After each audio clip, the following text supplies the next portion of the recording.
నమస్తే, welcome to social spotlight with కవిత.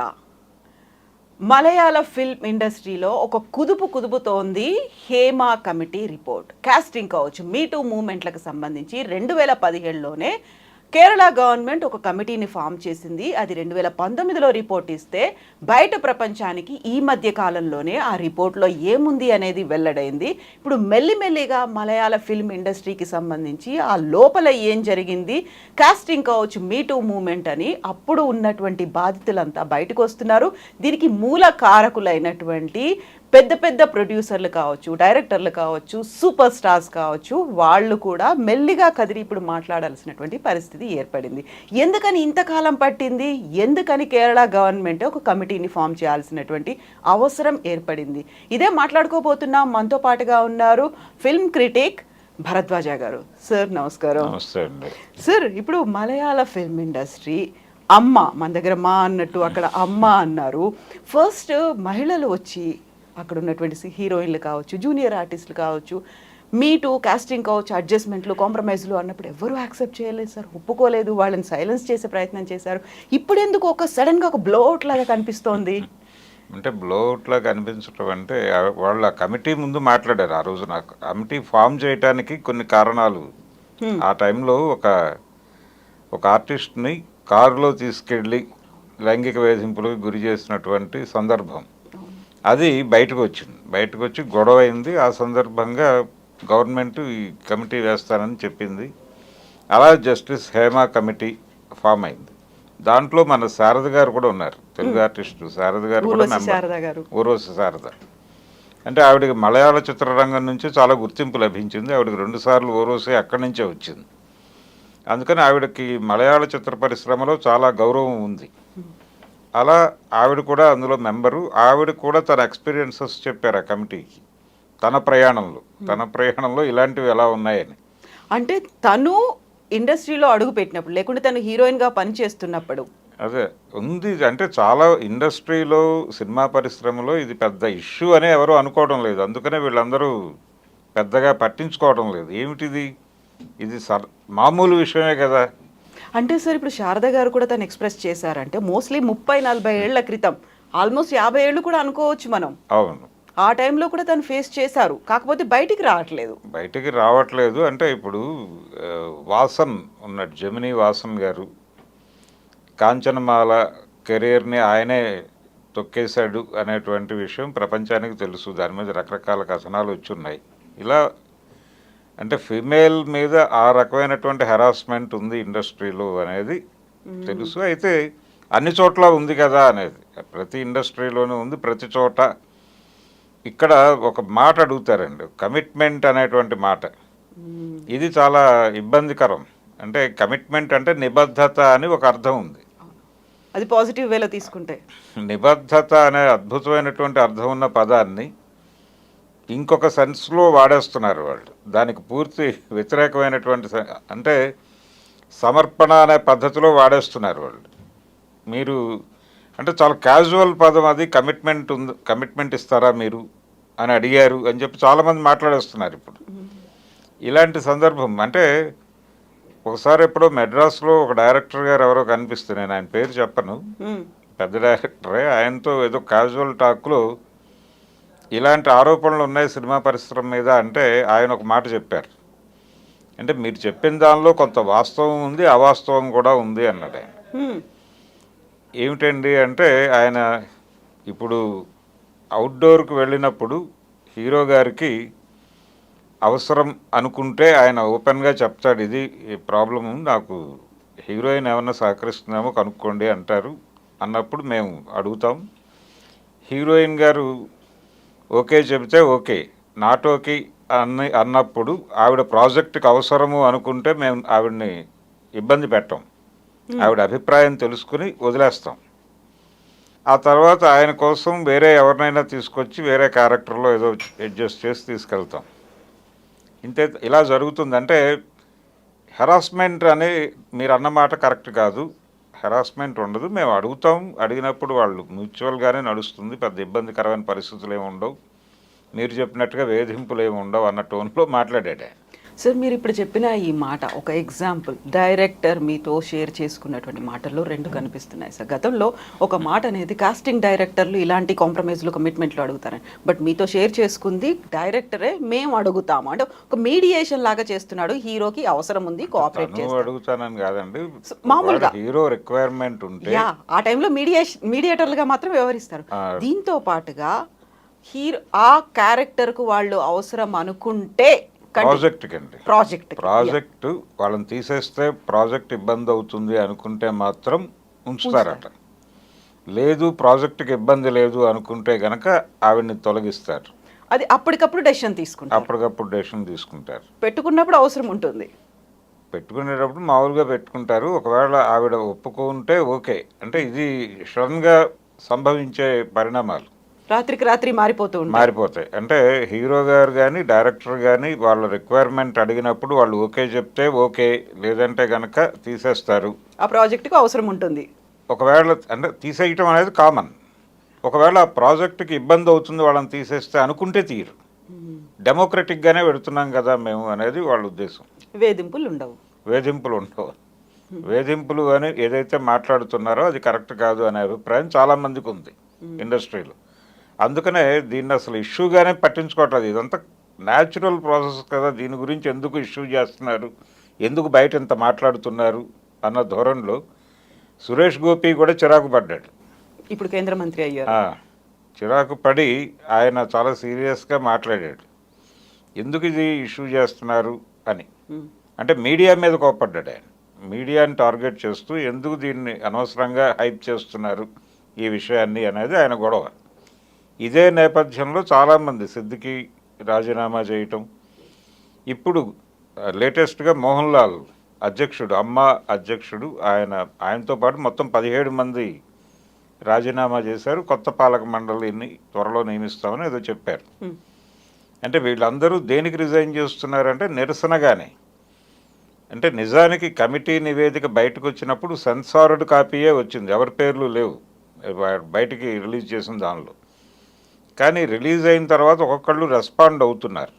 అంటే release అయింది కాబట్టి రెస్పాండ్ అవుతూ సోషల్ మీడియాలో వాళ్ళ ఎక్స్పీరియన్సెస్లు, ఎవరైతే వాళ్ళని ఇబ్బంది పెట్టారో వాళ్ళ పేర్లు బయటకు వస్తున్నాయి బాధితుల వైపు నుంచి. ఆ పేర్లు బయటకు రావటం అనే ప్రోగ్రాం మొదలైన తర్వాత వీళ్ళందరూ రిజైన్ చేయటం అనేది మొదలుపెట్టేశారు. ఇది జరుగుతున్నటువంటి ప్రాసెస్ అక్కడ. ఇక్కడైతే అసలు పెద్ద ఆర్టిస్టులు ఎవరూ స్పందించలేదు ఆ రోజున. 2018లో ఇక్కడ జరిగింది. 2018లో ఇక్కడ మీటూకి రెస్పాండ్ అవుతూ, అంటే హాలీవుడ్లో మొదలైనటువంటి ఒక ప్రోగ్రాం అది బాలీవుడ్కి వచ్చి నానా పటేకర్ మీద తనుశ్రీ దత్తా చేసిన కామెంట్స్, తర్వాత ఈ కాశ్మీర్ ఫైల్స్ డైరెక్టర్ ఉన్నాడు వివేక్ అగ్నిహోత్రి, అతని మీద కూడా కొన్ని ఆరోపణలు వచ్చినాయి. ఒక ఆర్టిస్ట్ అతని మీద కూడా ఆరోపణలు చేయటం, అతను ఖండించాడు దాన్ని ఆ టైంలో.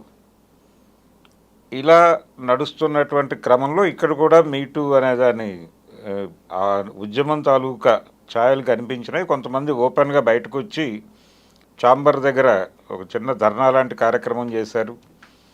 అయితే పెద్ద ఆర్టిస్టులు ఎవరూ మాట్లాడలేదు. పెద్ద ఆర్టిస్టులు చాలా గుంభనగా అలాగే ఉన్నారు.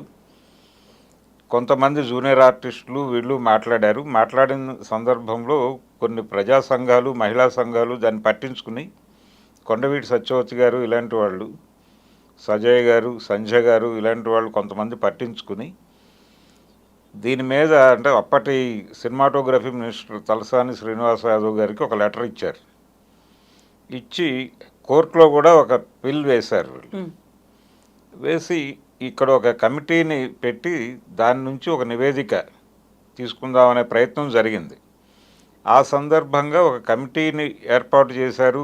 మేము కేవలం ఆర్టిస్టుల వరకే కాదు, అన్ని ట్రేడ్స్లోనూ జరుగుతున్నటువంటి ఇలాంటి హెరాస్మెంట్ల మీద వారి అభిప్రాయాలు తీసుకుంటాము అన్న పద్ధతిలో వాళ్ళు అప్పుడు మాట్లాడారు. ఆ తర్వాత అదేమైందో ఎవరికి తెలియదు. వాళ్ళు నిజంగానే కమిటీలు వేశారా, సబ్ కమిటీలు వేసారో ఇవన్నీ చెప్పారు. ఆ సబ్ కమిటీలు వేశారా, నివేదికలన్నీ వచ్చినాయి, మెయిన్ ఎవరి దగ్గరికి అయితే చేరాలో వాళ్ళ దగ్గరికి చేరినాయి ఛాంబర్కి అని చెప్తున్నారు. అక్కడి నుంచి హైకోర్టుకి వెళ్ళాయా లేకపోతే గవర్నమెంట్కి వెళ్ళాయా అనే దానికి సంబంధించి వివరణలు లేవు. ఆగిపోయింది. ఆ గొడవ అక్కడితో ప్రపంచం అంతా మర్చిపోయింది. సినిమాటోగ్రఫీ శాఖ అనే ఒకటి ఉంది మనకి. వాళ్ళు సీరియస్గా పట్టించుకోవాలి కదా. కార్మికుల వ్యవహారం చూడటం కూడా వాళ్ళ బాధ్యతల్లో ఒకటి. అంటే ఎలా తయారైందంటే సినిమాటోగ్రఫీ శాఖ అంటే టిక్కెట్ల పెంపుకి అనుమతి ఇవ్వటం, ఇలాంటి పనులు మాత్రమే స్పెషల్ షోస్ చేసేటోళ్ళు. పెట్టడానికి. ఇలాంటి వాటికి మాత్రమే పరిమితమైనటువంటి శాఖగా మాట్లాడుతున్నారు. అది కాదు, వాళ్ళ పని చాలా ఉంది. ఇండస్ట్రీలో ఎవరైతే సఫర్ అవుతున్నారో వాళ్ళ గురించి, వాళ్ళ బాధలు తెలుసుకోవాల్సిన బాధ్యత ఉంది వాళ్ళకి. కాబట్టి ఇప్పుడు మొదలైంది ఇది. కేరళలో హేమ కమిటీ నివేదిక ఒక ప్రకంపనలు పుట్టించింది. దీనికి బెంగాల్ ఇండస్ట్రీ నుంచి కూడా రెస్పాన్స్ వచ్చింది. బెంగాలీ నటి ఒక ఆవిడ ఒక డైరెక్టర్ నన్ను ఇలా వేధిస్తున్నాడు అని ఈరోజు ట్వీట్ చేసింది ఆవిడ. ఇలా రకరకాల చోట్ల నుంచి రెస్పాన్స్ వస్తోంది. చిన్మయి శ్రీపాద రకరకాలుగా మాట్లాడింది ఆవిడ. ఇంతకుముందు చాలామంది మీద ఆరోపణలు చేశారు ఆవిడ. వేటి మీద ఏ రకమైనటువంటి విచారణలు జరగలేదు, ఎవరి మీద చర్యలు లేవు. ఇప్పుడు వీళ్ళందరూ రిజైన్ చేయటం, మోహన్ లాల్ వీళ్ళందరూ 17 మంది రిజైన్ చేయటం, అసలు టోటల్గా కమిటీని తీసేయటం, కొత్త కమిటీ వేస్తామని చెప్పడం, ఇది నిరసనగా చేస్తున్నారు వాళ్ళు. అది సంఘీభావం కాదు. సంఘీభావం కాదు. ఎందుకు దీన్ని యాక్సెప్ట్ అనవసరమైన చేసినట్ట చేయనట్ట సార్, దాన్ని ఎలా చూడొచ్చు రిజిగ్నేషన్స్ ని? వాళ్ళు యాక్సెప్ట్ చేస్తున్నట్టు కానీ చేయనట్టు కానీ ఏది మాట్లాడకుండా రిజైన్ చేస్తున్నారండి. ఏ రకమైన క్లారిఫికేషన్స్ లేవు వాళ్ళ దగ్గర నుంచి. రిజైన్ చేస్తున్నాం అంటున్నారు అంతే. ఒక రకంగా నిరసనగానే చూడాలి. ఏమిటిది, ఇలా టార్గెట్ చేసి అందరినీ రోడ్డు మీద లాగుతారా అంటే ఇంటి గుట్టు రచ్చకీడుస్తున్నారు అన్న టోన్లో తయారైంది పరిస్థితి. అందుకని ఈ మాట్లాడుతున్న వాళ్ళందరినీ ఇన్ఫార్మర్లుగా చూస్తున్నారు వాళ్ళు. ఒక ఆర్టిస్ట్ ఆవిడ ఓపెన్గా ట్విట్టర్లో మాట్లాడారు. వీళ్ళ వేధింపులు తట్టుకోలేక నేను కేరళ నుంచి పారిపోయి మెడ్రాస్ చేరాను అని. ఇవన్నీ ఇప్పుడు చర్చకు వస్తున్నాయి. సోషల్ మీడియాలో మాట్లాడుతున్నారు. అంటే కంపారిజన్ చేస్తే అన్ని చోట్ల ఉంది, ఇది ప్రతి చోట ఉంది. మీ మీడియాలో లేదా అని కూడా మాట్లాడుతున్నారు. మీడియాలో ఉండొచ్చు, అన్ని చోట్ల లేదు అని ఎవరు అనటం లేదు. ఉంది అనే ప్రతి చోట రకరకాల ఆరోపణలు ఉన్నాయి. అయితే ఇక్కడ స్పెసిఫిక్గా జరిగిన దాని మీద మీరు తీసుకుంటున్నటువంటి చర్యలు ఏమిటి? మీ దగ్గర బాడీస్ ఉన్నాయి, చాలా సంఘాలు ఉన్నాయి. ఈ సంఘాలన్నింటినీ కలిపి ఒక ఫెడరేషన్ ఉంది అక్కడ. మీ వైపు నుంచి జరిగినటువంటి, మీ దగ్గరికి వచ్చినటువంటి కంప్లైంట్స్ మీద మీరు తీసుకున్న చర్యలు ఏమిటి? ఆ రోజున అంటే 2018లో మొదలైంది గొడవ ఇక్కడ. 2017లో ఇన్సిడెంట్, ఇక్కడ 2018లో ఇన్సిడెంట్. ఇక్కడ నిరసన, అక్కడ ఇన్సిడెంట్ జరిగింది. దాని మీద అప్పుడు కమిటీ వేస్తే 2019లో వాళ్ళు నివేదికిస్తే ఇప్పుడు బయటకు వచ్చింది. అక్కడ ఇప్పుడు బయటకు చూపించారు. ఇక్కడ అసలు కమిటీ పెట్టారా, సబ్ కమిటీలు పెట్టామన్నారు. ఆ నివేదికలు ఏమైపోయినాయో తెలియదు. అవి కోర్టుకి ఇచ్చారా, ఆ రోజున కోర్టులో వేశారు. వేసిన తర్వాత వీళ్ళు ఫాలో అప్ చేయడానికి కూడా అవకాశం దొరకలేదు. అక్కడ ప్రజా సంఘాల వాళ్ళు వెళ్ళి అడగటానికి అక్కడ ఎవరిని అడగాలో అర్థం కాని పరిస్థితి ఇండస్ట్రీలో. ఇలాంటి ఒక గందరగోళం ఉంది. ఈ నేపథ్యంలో నేనేం కోరుతున్నానంటే, ఇప్పుడు ఈ కేరళ ఇన్సిడెంట్ నేపథ్యంలో ఒక్కసారి ఆ పాత విషయాలన్నీ తడుముతూ ఇక్కడున్న సినిమాటోగ్రఫీ మంత్రి గారు పట్టించుకుని, విక్రమార్క గారు పట్టించుకుని ఒక్కసారి సినిమా పెద్దల్ని పిలిచి, బాబు ఆ రోజున మీరు ఏదైతే కమిటీలను వేశారో అవి నివేదికలు వచ్చాయా, వస్తే వాటిని ఏం చేశారు, కోర్టుకు పంపించారా, ఏం చేశారు, దాని మీద ఏమైనా చర్యలు ఉన్నాయా అని ఒక్కసారి ఆ పాత ఫైల్ దుమ్ము దులిపితే కొంత ఉపశమనం ఉంటుంది. అంటే ప్రతి చోట బూజు దులపాల్సినటువంటి అవసరం ఉంది. ఇది అన్ని చోట్ల ఉంది. ఇది ఒక కేరళలో మాత్రమే కాదు, ప్రతి చోట ఉంది. ఇప్పుడు కేరళలో జరుగుతున్న దాన్ని ఇప్పుడు ఎందుకు టాలీవుడ్కు పూసి మాట్లాడుతున్నారు అనే మాట వస్తుంది. ఇక్కడ అలాంటి ఇన్సిడెంట్స్ కానీ కంప్లైంట్స్ కానీ ఈ మధ్య కాలంలో రాలేదు కదా అని ఒక క్వశ్చన్ వస్తుంది. రాలేదు అనేది ఉంది, కానీ చాలామంది ఇంటర్వ్యూస్లో మాట్లాడుతున్నారు. అంటే ఈ మధ్య కాలంలో ఒక ఆర్టిస్ట్, ఒక ఆవిడ ఒక యూట్యూబ్ ఛానల్కి ఇచ్చినటువంటి ఇంటర్వ్యూలో ఈ తలుపులు కొట్టడం అనే కల్చర్ గురించి మాట్లాడారు. జయలలిత గారు ఇచ్చినటువంటి ఇంటర్వ్యూలో ఈ తలుపులు కొడతారు, వేధింపులు ఉన్నాయి అనే మాట ఆవిడ చెప్పారు. అలాగే సీనియర్ ఆర్టిస్ట్ అన్నపూర్ణ గారు కూడా ఒక ఇంటర్వ్యూలో అడ్మిట్ చేశారు. ఇలాంటివి జరుగుతాయి అని ఆవిడ చాలా లోపాయికారిగా అంగీకరించారు. అదే చాలామంది దీన్ని ఇదేదో విడిగా ఒక ఇష్యూగా చూడటం లేదు, దీన్ని వేధింపుగా అనుకోవడం లేదు, ఇది ఒక ప్రాసెస్గా చూస్తున్నారు. ఇదేదో జనరల్గా జరిగేటువంటి కార్యక్రమం కింద చూస్తున్నారు తప్ప దీన్ని ఎవరు ఇష్యూగా మాట్లాడుకోవడం లేదు. ఇది సరికొత్తగా జరుగుతోంది ఏం కాదు కదా, ఎప్పటి నుంచో ఉంది, సిన్స్ ఏజెస్ కంటిన్యూ అవుతోంది అంతే. అంతే, జనరలైజ్ ఇది చేసుకుంటున్నారు, సాంప్రదాయంలో భాగంగా మారింది. సాంప్రదాయమే, Hmm. ఇదొక సాంప్రదాయం అన్నట్టుగా తయారైంది. ఇందులో తప్పే ఉంది, ఇది ప్రకృతి ధర్మము అన్న లెవెల్లో కూడా మాట్లాడే ప్రమాదం కనిపిస్తుంది ఇప్పుడు ఎవరైనా గట్టిగా మాట్లాడితే. అందుకని ఇప్పుడు కొంచెం సీరియస్గా పట్టించుకుని కాంగ్రెస్ ప్రభుత్వం ఎలాగూ కూల్చివేతలు హడావిడి చేస్తోంది కాబట్టి ఈ వేడిలోనే ఇది కూడా ఒక్కసారి సినిమా పరిశ్రమకు సంబంధించి ఆ పాత ఫైల్స్ ఏమైనాయి అనేది ఒక్కసారి పరిశీలి చేయగలిగితే ఈ కేరళకు సంబంధించినటువంటి గొడవ ఇక్కడ కూడా ప్రకంపనలు నెమ్మదిగా మొదలవుతాయి. అంటే బెంగాల్ నుంచి మొదలైంది కాబట్టి ఇక్కడ కూడా ఎవరో ఒకళ్ళు నోరు తెరిచి మాట్లాడటం జరుగుతుంది. ఆ రోజుల్లో ప్రజా సంఘాలు మాత్రం సీరియస్గా పట్టించుకున్నాయి. ఇప్పుడు మళ్ళీ తిరిగి వాళ్ళందరూ ఒక్కసారి వాళ్ళు కూడా యాక్టివేట్ అయ్యి ఇప్పుడు ఈ కాంటెక్స్ట్లో మళ్ళీ వాళ్ళందరూ రీఆర్గనైజ్ అయ్యి వాళ్ళు కూడా వెళ్ళి ఒకసారి అడిగితే బాగుంటుంది. ఛాంబర్ పెద్దల్ని అడగాలి, అలాగే సినిమాటోగ్రఫీ మంత్రి గారిని కూడా ఒకసారి కలిసి ఒక విజ్ఞప్తి ఇచ్చి, బాబు ఇది ఒకసారి చూడండి, ఈ ఫైల్ ఏమైందో చూడండి, మీకు కేవలం టిక్కెట్ల రేట్లు పెంచటము ఇలాంటి కార్యక్రమాలే కాదు, ఇవి కూడా చూడాల్సిన బాధ్యత ఒకటి ఉంది మీకు అని గుర్తు చేయాల్సిన అవసరం ఉంది. అది జరిగితే తప్ప ఇక్కడ గొడవ తీరదు. కానీ ఇక్కడ కూడా ఉంది, ఈ రోజుకి ఉంది, అది ఎప్పటి నుంచో ఉంది, అది ఉంటుంది. కంటిన్యూ అవ్వకుండా ఉంటే ఏం చేయాలి అంటే దానికి ఏం చేయాలి అనే దాని మీద మంచు లక్ష్మి గారు ఒక మాట అన్నారు ఈ మధ్య. అంటే నేను పూర్తిగా స్టడీ చేయలేదు ఈ కేరళకు సంబంధించిన వ్యవహారం అని చెబుతూనే నో చెబితే అయిపోతుంది కదా అన్నారు ఆవిడ. జస్ట్ సే నో అన్నారు ఆవిడ. మీరు నో చెప్పే పరిస్థితి లేకపోతే ఏమిటి పరిస్థితి అనేది ప్రశ్న. అందరూ నో చెప్పగలరా అంటే ఒక కార్నర్ చేసిన తర్వాత నో చెప్పే పరిస్థితి ఉంటుందా?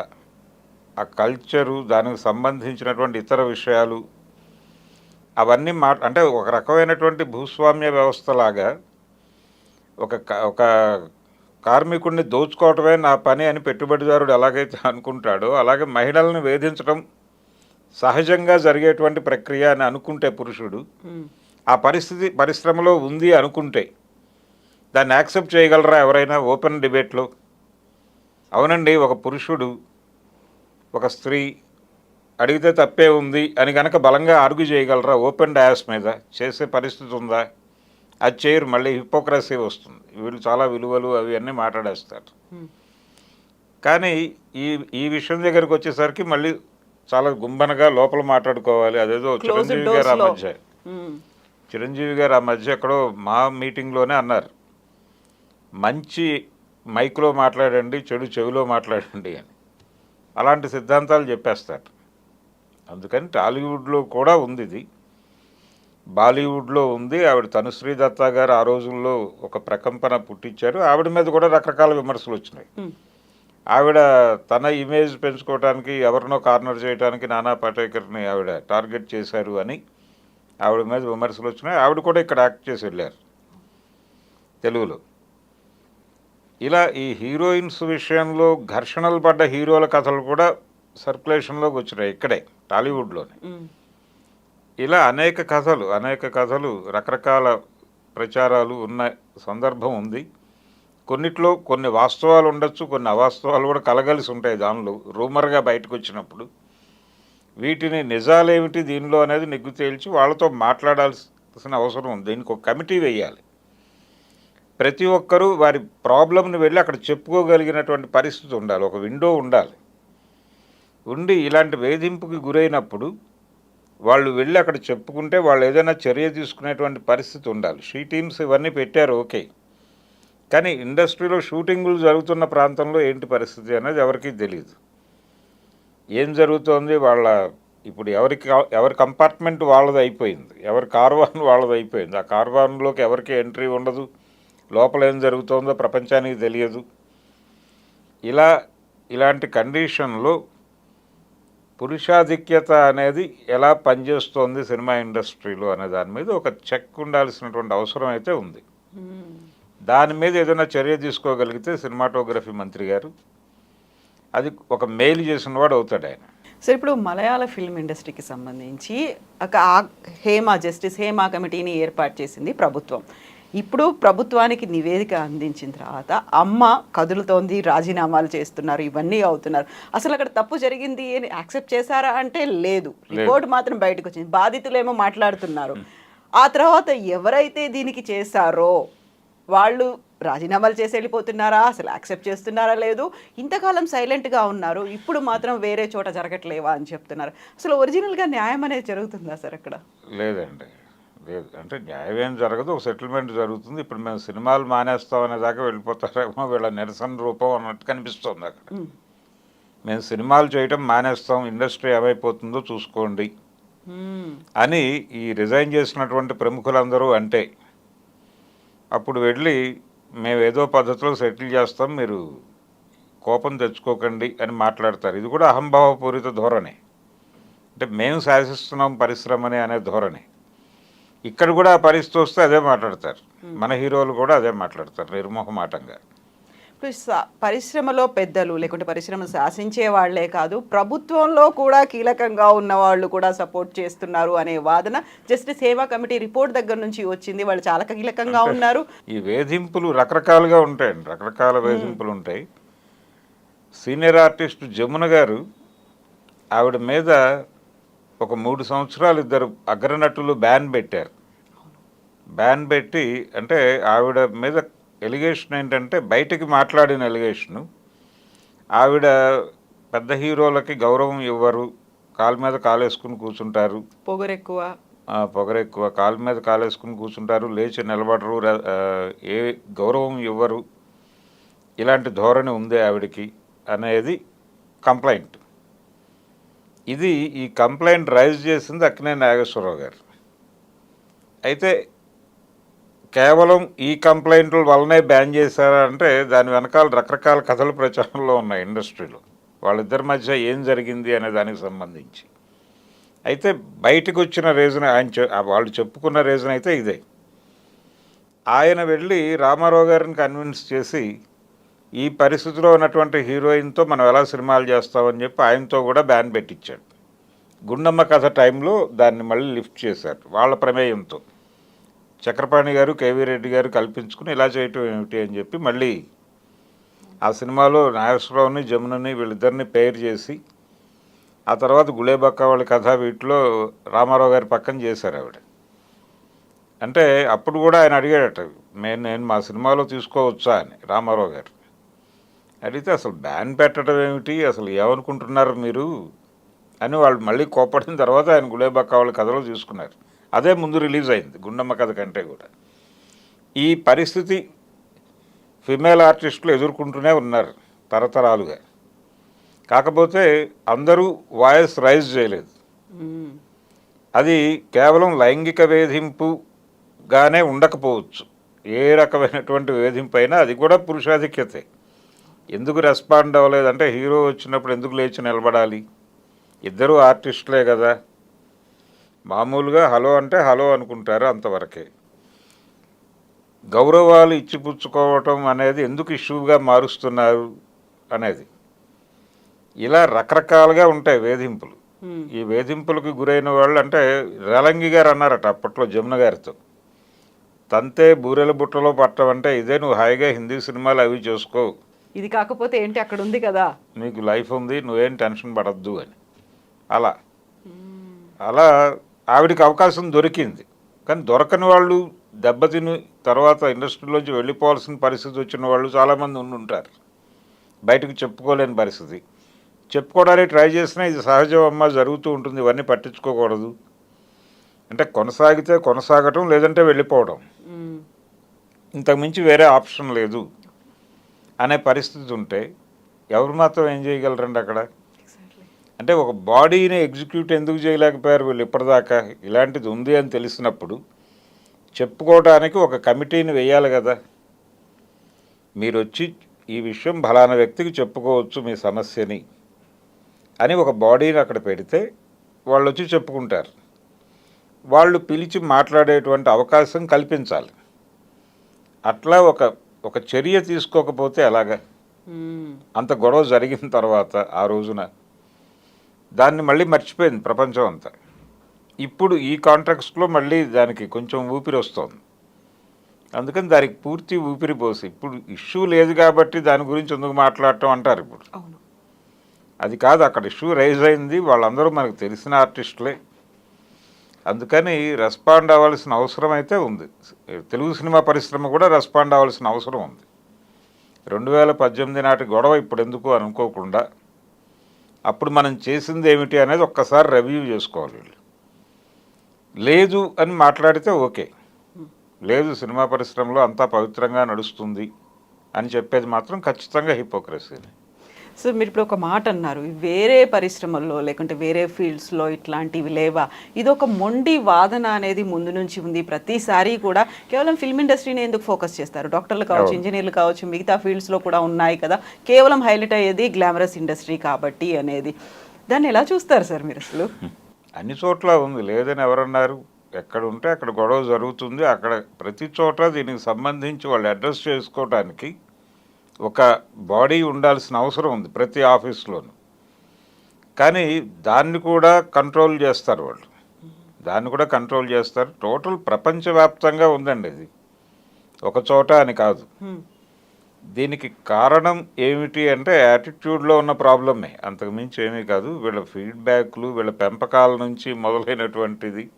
అంటే తల్లులు కూడా మగపిల్లల్ని సైకిల్ తొక్కడం నేర్పించేటప్పుడు ఆఫ్టర్ ఆల్ ఆడపిల్ల తొక్కుతోంది, నువ్వు తొక్కలేవేమిటి అనేస్తారు. అలాగే ఆఫ్టర్ ఆల్ ఒక అమ్మాయి ఫస్ట్ ర్యాంక్ వచ్చింది, నీకెందుకు రావడం లేదు అనేస్తారు గబుక్కుని, తెలియకుండానే, అన్కాన్షియస్గా. అది ఆ పిల్లవాడి బ్రెయిన్లో పడిపోయి వాడు ఆఫ్టర్ ఆల్ గర్ల్ అనే అనుకుంటాడు. ఇదే పెరుగుతుంది, ఆఫ్టర్ ఆల్ ఉమెన్ అనే పరిస్థితికి వెళ్తాడు వాడు పెరిగిన తర్వాత. ఇంకేది మాట్లాడినా పర్లేదు అనుకుంటాడు. అక్కడి నుంచి అసలు సొసైటీయే అలా తయారైన పరిస్థితిలో ఉంది. ఇప్పుడు ఇంకా జటిలంగా మారింది. ఆడపిల్లల మీద దాడులు పెరుగుతున్న మాట వాస్తవం. ఇండస్ట్రియల్ ఏరియాలోనూ జరుగుతోంది, ఐటీ కంపెనీల్లోనూ జరుగుతోంది, చాలా చోట్ల జరుగుతోంది. ఈ దాడులు జరగటానికి పెంపకంలో వచ్చినటువంటిది దాంతో పాటు మగపిల్లలు చాలా ట్రెడిషనల్గా మారుతున్నారు. విచిత్రమైనటువంటి కండిషన్లో ఉన్నారు ఈ జనరేషన్ పిల్లలు. ఈ జనరేషన్ పిల్లల్లో చాలామంది పిల్లలు చాలా అటువైపు టర్న్ అయిపోతున్నారు. సాంప్రదాయంగా అసలు ఆడపిల్ల ఎలా ఉండాలి, అలా ఉండటం లేదేమిటి అని వీళ్ళు అలా రూల్ చేసేటువంటి ప్రయత్నం చేస్తున్నారు. ఇది చాలా ప్రమాదకరంగా తయారైంది. విచిత్రం. ఆడపిల్లలు చాలా ప్రోగ్రెసివ్గా వెళ్తున్నారు, మగపిల్లలు బ్యాక్ రన్నింగ్లో ఉన్నారు. ఇదొక విచిత్రమైనటువంటి కండిషన్లో సొసైటీ ఉంది. ఈ నేపథ్యంలో దాడులు జరుగుతున్నాయి. Yes sir. ఇప్పుడు ఒక మాట సార్, జస్టిస్ హేమా కమిటీ రిపోర్ట్లో బాధితులు ఒక్కొక్కరు వచ్చి మాట్లాడుతున్నప్పుడు ఒక బాధితురాలు చెప్పిన మాట, వేరే ఫీల్డ్స్లో లేవా అంటున్నారు, వేరే ఫీల్డ్స్లో డాక్టర్ కానీ, ఇంజనీర్ కానీ, ఒక డ్రైవర్ కానీ, కండక్టర్ కానీ వాళ్ళ ఫ్యామిలీ మెంబర్స్ని తీసుకురారు. ఇక్కడ మేము ఆ ఫ్యామిలీ మెంబర్స్, మాతో ఒక అమ్మ వస్తుంది, నాన్న వస్తున్నాడు, ఇంకొక ఫ్యామిలీ మెంబర్ బ్రదరో ఎవరో వస్తున్నారు అంటేనే మీరు అర్థం చేసుకోండి మా మీద ఎలాంటి వేధింపులు ఉన్నాయో అనే మాట తను చెప్పారు. అక్కడ రిపోర్ట్లో ఉంది. అంటే ఇప్పుడు ఆ తల్లుల్ని కూడా కన్విన్స్ చేసి చేస్తున్నటువంటి సంఘటనలు అనేకం ఉన్నాయండి. అది ఆల్రెడీ కృష్ణవంశీ గారు ఓ సినిమాలో ఒక్క ఛాన్స్ ప్లీజ్, ఆ ఒక్క ఛాన్స్ అనేటువంటి సినిమాలో ఆ సన్నివేశాన్ని కూడా ఆయన తెర మీద ఆవిష్కరించాడు. ఈ ఒక్క ఛాన్స్ కోసం అంటే వాళ్ళ ఫ్యామిలీ కూడా, అంటే ఇక్కడ రకరకాల గందరగోళాలు ఉంటాయండి. వాళ్ళ ఫైనాన్షియల్ ప్రాబ్లమ్స్ ఉంటాయి, ఏదో విధంగా నిలబడాలి. వీటిని ఆధారం చేసుకునే ఎవరైనా ఎక్స్ప్లోర్ చేసేది. అంటే అవతల వాళ్ళ అవసరం ఎరిగి కీలెరిగి వాత పెట్టడం లాంటిదే ఇది కూడా. కాబట్టి ఈ అణిచివేత విధానాల మీద సీరియస్గా ఆర్గ్యుమెంట్ జరగవలసినటువంటి అవసరం అయితే ప్రతి చోట ఉంది. ఇది అక్కడుంది ఇక్కడ లేదు అనేది కాదు, ప్రతి చోట ఉన్నమాట వాస్తవం. ఉండటానికి రకరకాల కారణాలు ఉన్నాయి. కామన్ ఏంటంటే టోటల్గా సమాజంలో పురుషాధిక్యత అనేది చాలా బలంగా ఉంది. అది లేదు, ఆడపిల్లలు అన్ని రంగాల్లో ముందుకెళ్ళిపోయారు, ఇప్పుడు వేధింపులకు గురవుతోంది మగపిల్లలు అని కొంతమంది మాడుతున్నారు, కానీ అది కరెక్ట్ కాదు. వీళ్ళ స్టైల్లో వాళ్ళని ఇప్పటికీ దారుణంగా వేధిస్తున్నమాట వాస్తవం. ఇప్పుడు అంటే మీరు ఒకటి గమనిస్తే సినిమా పరిశ్రమలో ఈ మధ్య కాలంలో వస్తున్నటువంటి ఫిమేల్ని విలన్గా చూపించిన సినిమాలు డబ్బులు చేసుకుంటున్నాయి. అంటే బేబీ సినిమాలో అమ్మాయిని విలన్గా చూపించరు, కానీ చివరిలో ఆటో వెనకాల రాసేటువంటి కాప్షన్ కొంచెం ఆడపిల్లలు చాలా ప్రమాదకరంగా తయారవుతున్నారు అని ఒక హింట్ ఇచ్చేదిగా ఉంటుంది ఆ స్లోగన్. అది మెయిల్ యూత్కి కనెక్ట్ అయింది. ఆ సినిమా థియేటర్కి వెళ్ళి టికెట్లు కొన్నదంతా మెయిల్ యూతే, ఆడపిల్లలు వెళ్ళలేదు ఆ సినిమాకి. నేను 3-4 థియేటర్స్ అబ్జర్వ్ చేశాను వెళ్ళి. మెయిల్ యూత్ ఉన్నారు, వాళ్ళు కేకలు అవి పెడుతూ సినిమా చూశారు, కేరింతలు కొడుతూ వాళ్ళు ఓన్ చేసుకున్నారు. ఓన్ చేసుకున్నారు. అలాగే అంతకుముందు వచ్చినటువంటి RX 100 కూడా, అది కూడా మెయిల్ యూతే ఎంజాయ్ చేసింది ఆ సినిమాని. వాళ్ళే ప్రమోట్ చేశారు కూడా భుజాల మీద వేసుకుని. అంటే ఒక బ్యాక్ రన్నింగ్ పొజిషన్లో మెయిల్ యూత్ ఉంది. ఇది